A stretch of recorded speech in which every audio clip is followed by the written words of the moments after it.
If you think you need to speak Spanish to reach the massive US Hispanic market, think again. Today, we're joined by Ana Gabriela Urizar, the founding partner of Urizar Legal Group based in New York City. After a decade of experience in business immigration representing global corporations in tech, advertising, and financial sectors, Ana Gabriela founded her own firm to continue providing high-level legal representation while remaining deeply rooted in community advocacy. Ana Gabriela has also been featured as a legal expert and contributor in national and international media outlets, including Prensa Libre and Deutsche Welle, where she provided commentary on immigration law. She's fluent in English and Spanish, and she's cultivated a long and strong digital presence using social media to educate her thousands of followers. She's here to share exactly how she's done it and how any attorney, bilingual or not, can use social media to reach and serve Spanish-speaking clients. So welcome to the show, Ana Gabriela. Thank you for having me today. Yeah, for sure. So you've got a ton of followers on social media. We love highlighting attorneys who've taken it seriously, who've made it part of their business. I'm curious, like, what was the inflection point where you knew that you had to take social media seriously for your firm? To be honest with you, I was one of those attorneys that was completely against being on social media. Mhm. You know, attorneys are trained to be very risk adverse. So I was just with the mentality of let me do really good work. I don't want to be on social media. I'm not going to be one of the attorneys. But then as immigration policies started to change and becoming more strict, I started to see that my community, the immigrant community, the Latino community, Central Americans specifically, Yeah. were getting their news from like TikTok or blogs, and these news were incorrect, and they were making choices and decisions that were significantly affecting their life here and their immigration process. So I decided to start an Instagram, and I didn't put my face on the Instagram first. I started doing um, carousels with information. Like, for example, if a new law will come out, I will read it and then I will write about it, but in a way that someone that didn't have a law degree would understand it. And then I started to see that I started to get a lot of attention from immigrants, right? Not only Spanish speakers, but also from different parts of the world. And they started sending me messages thanking me about the work that I was doing and how significant it was to have access to an immigration attorney, even if it was just through social media. So that's how it started. Yeah, I noticed that it isn't so transactional, like just trying to get clients. It's actually trying to educate the community, and I think that's the value you provide in that you speak both English and Spanish directly to both communities, the English general market and then the Hispanic market in Spanish. So, how do you weigh out whether certain posts should be in English or certain posts should be in Spanish on any given day? Before we continue, a quick note and the only break you'll hear in today's episode. Most attorneys know they should be reaching Hispanic clients, but very few do it well. That's where we come in. At Abogados Now, we build authentic Spanish language campaigns that actually get you more cases and grow your practice. So, if you're looking for a new way to get more clients, book a call with our team today at abogadosnow.com. Now, let's get back to the episode. I think as I get right, like you mentioned that I specialized in business immigration. So I did that for 10 years. My main clients were not Spanish speakers. They were actually from China, India, and some of European countries. Yeah. And so then I started seeing the difference in needs, right? For example, I started collaborating with nonprofits that were serving the Latino immigrant community. And I started listening to the different cases that affected them. For example, asylum is huge for Latino communities, also marriage-based applications, DACA, TPS. So that's how I make a decision whether to put the post in Spanish or English. So for example, for the different changes that have been happening for the H-1B, Mhm. to get an H-1B, you have to be highly specialized and you have to speak English, of course. So that's why I make my post regarding work visas that are highly specialized in English, because I do make the assumption that someone that get this type of visa is fluent in English, right? Now, Right. in terms of deciding what to post, because I do post different content on different platforms, I started to see that I started getting a lot of attention from the younger crowd, like by younger, I mean under 30 on TikTok. Sure. So then I started putting a lot of attention on visas that affect the younger population, like DACA or the special juvenile immigrant status type of visa. And then on Instagram is where I get people in their 30s and 40s. So then I started doing work visas there. And, you just play around. Like, for example, if I post something in English about a work visa on TikTok, it doesn't do that well. Interesting. Hmm. That's a fascinating. So I think we haven't heard much of that, to be honest with. And we've talked to a lot of attorneys who built their business on social media, but you're very deliberate. It sounds like on the content by the social media channel. So you're saying that with the TikTok content, it appeals to younger Latinos who are more sensitive to like DACA issues, work visa issues. What are the topics that you found are appealing to those who are not using TikTok? Let's talk about Meta or YouTube Shorts or any other platforms. So, for example, YouTube, we get a lot of people in their 50s and 60s. So they're very interested in family petitions, right? Like, can my child who's 21 sponsor me for a green card? So then I started making content about this type of visas for YouTube and making longer content because they tend to sit down and actually watch the longer video. Younger people, they just want to consume the information and go and keep it going. So that's Wow. how I make the distinction in terms of where to post. And it's something that you learn and it's fun, right? To make the Sure. decision on what type of information to put on social media. And sometimes, if an issue is very important, like for example, today there is a massive change with USCIS. They no longer will accept checks or money orders. So that affects everyone. So that content, I put it on all over, like every single different type of platform that I have. Right, because it affects any application, any USDA has visa. So that's so interesting. So where did you start taking like the steps to say, like I'm just curious, like when you put the longer form content on YouTube, like that's very intentional because a lot of older folks are watching on their phones or even watching on TV. Like what gave you the signal? Where did you learn or experiment with that notion that the older audiences have the patience for longer form content? My parents, they're always watching YouTube.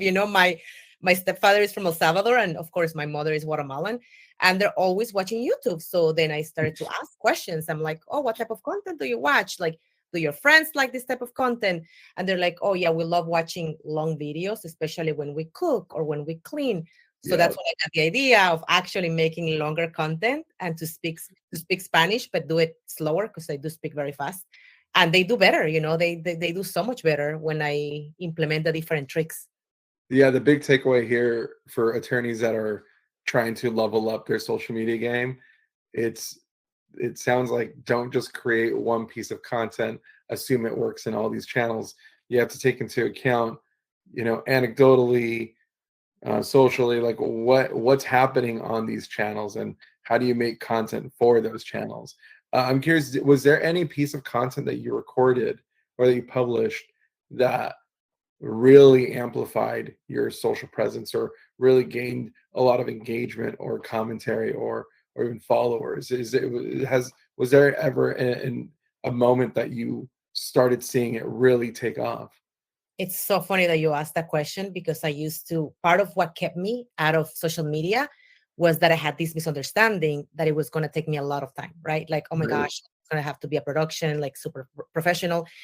And I've Right. noticed that the videos that I make on the spot, literally in my car, parked, waiting, to go somewhere because Sure. something like a breaking piece of news just came out, and I just make the video like this is what happened. These are my takes. Blew up like when they removed the work permit for Mhm. the youth that have the juvenile visa. I had got the news. I saw the alert. My hair and makeup wasn't even done. I sat in my car and I talk about it. I'm like, this happened. I got about 100,000 views on the video within 24 hours. So that again, right? Like that helps me remember that people want information. They want information from credible sources. They don't care how you look. They don't care if you have professional lighting. Like they just want information. Yeah, so true. I think that's like the common thing from all the best legal creators out there. I mean, there's some exceptions like legal. He has like an amazing like production staff and set, but that's like long form, very animated. I think what you're talking about is, if it's timely, if it's credible, if it's happening today, it doesn't matter like where you're shooting, how well the lighting is, because all we're looking at is this, and we can't see the details here, right? And one of the things that I think attorneys overthink is exactly the opposite. Like they talk to us about like getting on social media, worrying about video shoots, and worrying about office space rentals, and then equipment rentals, and wearing a lavalier, and then being camera ready and press ready.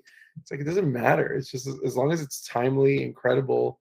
That's what attracted us to your account, because a lot of your content, is, it seems like it's not made hastily. There's a lot of intention behind it, but there's not a huge budget behind it, and it's very obvious. And I think that's the appeal of it. People want to sound like they're on a FaceTime call with you, not necessarily they're talking to some kind of brand, right?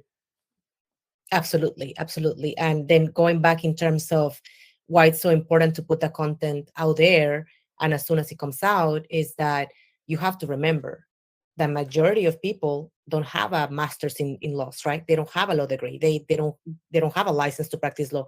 And a lot of these laws are very complex.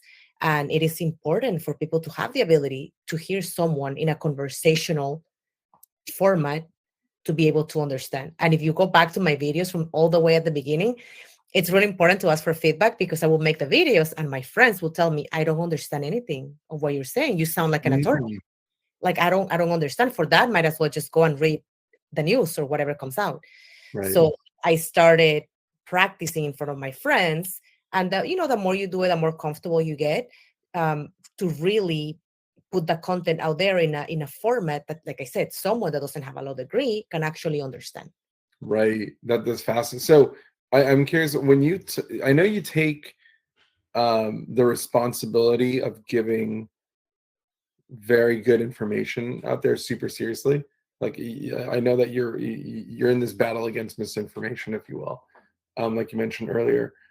I'm curious that before you started putting all this content on social media, what were you hearing from your immigration clients that was so wildly inaccurate that they got their information from really non-credible sources, really bad actors on social media, or just misinformed actors, if you will? Well, what were you hearing before you started taking that responsibility yourself of trying to give better, more optimal information out there? So I think I was doing business immigration. So my clients were highly educated, very, very sophisticated, but Sure. I have always been passionate about pro bono and immigrant rights. So Mhm. then when I started working with nonprofit organizations doing pro bono, I started meeting people, immigrants who were watching TikTok or even TV news, right? And they would go to a notario, because Mhm. in most of Latin American countries, a notary is actually a licensed attorney, not in the US. And they were paying 15, 20, $30,000 for an asylum case that had no legs, Wow. just to get a work permit. That's Wow. highly illegal, unethical, and it's actually considered fraud, right?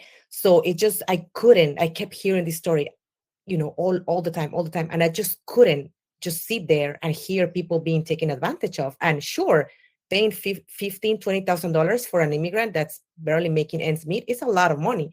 But think Sure. about the consequences in terms of immigration if you file a case that's fraudulent. Right. You can't file anything else anymore, right? Like you risk yourself, um, to be put in deportation, proceedings, to be deported, to actually face federal charges because of fraudulent applications. So that's why when I was like, I have to put information out there that's actually authentic, that's true, so that people can get that information from me. So let's talk about the setup for your stack. You're in like social media stack. Like, do you, obviously you shoot a lot of this stuff yourself, but who else is involved in editing, publishing, writing captions, putting them on different platforms. Can you walk us through like who's helping you here, if anyone else? Sure. So at the beginning, I didn't want anybody to touch my work. But then eventually I started understanding that if I had control over the information that was going to be out there, that presentation didn't really matter. So I Mhm. do have a staff that works with me, and I just make sure that I come up with information that it's legally sound. Then I send it to my team, and I tell them, please, like, put this on Canva on different slides, and then send them to me when you're done. They send it to me. I obviously review it, and then I put it out there. But it's I will say 95% me, but it's not that much work. Now that we have all these amazing tools like Canva, we also have ChatGPT, like we have all of these artificial intelligence tools that can help you, as long as you're, of course, reviewing the information, that can do something so much faster than if you were just doing it yourself. That's amazing. So do you, how much time do you carve out each week to create and like publish and manage your social media presence? Because I would imagine you also get DMs, comments. There's like engagement level there. How much time does it take to invest into your presence overall? So that's a huge part of my social media, of Mhm. having engagement with people. Like when I have younger people, especially younger people, right, messaging me on TikTok about the stuff that I'm putting out there, I want to respond. Obviously, I don't respond to everyone, but I do respond, and I do engage, and I do provide them with information. And they're so grateful. They're so thankful. Now, in terms of how much time I use per week, I will say no more, to be honest, no more than 5 hours. When I do videos, usually, like, for example, if I'm going to go to a conference or to work or even to a party, and I do my hair and my makeup, I always allocate 15 minutes before I have to be out of the door, shoot a bunch of videos, then just have them in my phone. And then, for example, when I take the train to work, I edit them really quickly. Like we have all these amazing tools, like I said. And then throughout the week, I just put them out, but no more than 5 hours. That's amazing. That's pretty awesome. So, what can you tell us about like the impact it's made on your business? If you've been able to measure it or just see like the client feedback. I know you do a lot of pro bono work. Like, well, what's been the overall net result of all this work? It is very important for people to get on social media. It's very important, especially with the younger generation. That's how people found me, right? Like even not only for clients, but also to do interviews or to have a presence with very reputable news source and other organizations. They found me on social media, right? Like someone refer me to someone else. And if they go back to my social media and they see that I have engagement, that I have won prizes, that I have participated in conferences, that adds to your credibility. Because how else are your clients going to know the achievements that you've done? Sure, they can go to LinkedIn and come through the information, but they're not going to do that. Nobody has the time to do that. So if you showcase your, like I said, my awards and my participation in panels and conferences on social media, they can see that aside from having the educational credentials, I do have the experience. I do have the credibility. Yeah, that's huge. So it almost gives them like your CV in like a few seconds, right? It's like they get to know you and you get that instant credibility because of how you're positioning the grid or just the pins at the top of your account. Like that makes all the world of a difference. So in terms of the feedback, I find that immigration law, we work with a lot of attorneys in different practice areas like injury law, estate probate, bankruptcy, criminal defense. I find that when we work with immigration attorneys, the comments that we get from the public are the most polarizing. Hmm. You get folks who really support you, who really support your mission, who really support community advocacy, who support, being a voice in the Hispanic community. But on the contrary, you'll also have people who are saying, let's get them out, let's deport them. Frankly, it's a lot of very far right, very fringe groups that chime in to your content. I'm curious if you've experienced that as an immigration attorney. To be honest, 98, 99% of the feedback that I get is incredibly supportive and positive. I do get the random messages that talk about immigration, like, oh, then just follow the law.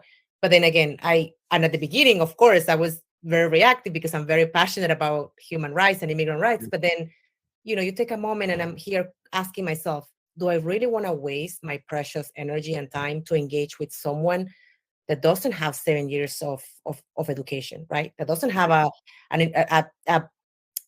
major bachelor's degree in international relations, that doesn't have Right. a 3-year master's degree in the law, that doesn't have 10 years of experience, that doesn't know the history of US immigration laws. No.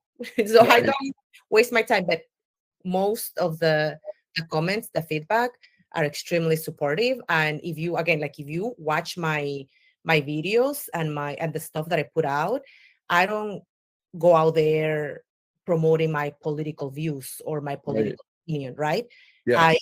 present the information as, this is the new law, this is how it's going to impact the immigrant community, and these are my suggestions. Yeah. I like that because it is objective. I did get that as a main takeaway from your content, that you're trying to be as objective as possible in the interest of not providing misinformation or providing a viewpoint. Mhm. And I think that that's probably why you've amassed such a following now. I'm curious, like, what do you see your social media presence looking like next year? Do you see any changes? Are you noticing anything different? Any changes in the algorithm or anything of the like, where you're changing your strategy for next year? I definitely want to work on my YouTube. I would love to have like a professional, maybe like something that comes out every Tuesday, right? That's very professionally made, that gives immigrants even more of a support, right? Like I would love to make videos about very specific about how to prepare for an immigration asylum hearing with a judge, right? Like what type of evidence do you have? How can you collect this evidence? Because again, like most people that are trying to make ends meet don't have the ability to pay for an immigration attorney. So I don't know if I'm naive, but I am a huge believer that everyone should have access to an attorney, regardless of your income or your background. So that's one of my biggest goals that I have right now. Great. So it sounds like they have a podcast in the future. Is that what you're aiming for? I mean, I can just come back here. That's cool. No, I think it's a great idea.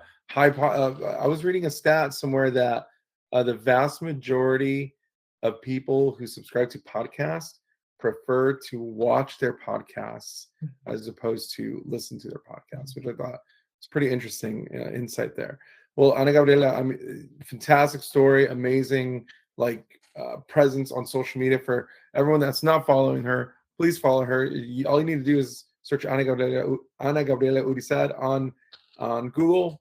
Add Instagram to that, you'll find her handle. So Ana Gabriela, if anyone wants to talk to you directly, any attorneys who are curious to potentially send you cases or learn more about your social media strategy, what's the best way for them to reach out to you? They can send me an email at agurizar@urizarlegal.com, or they can send me a message on social media. Like I said, I really go through most of my messages, and I love to engage with people. I love to also collaborate with other attorneys. If anyone has any ideas, like I'm open to do that. Amazing. Ana Gabriela, thank you very much for joining today's program, to our team for producing another awesome episode. Thank you so much. And until next time, take care. Thank you.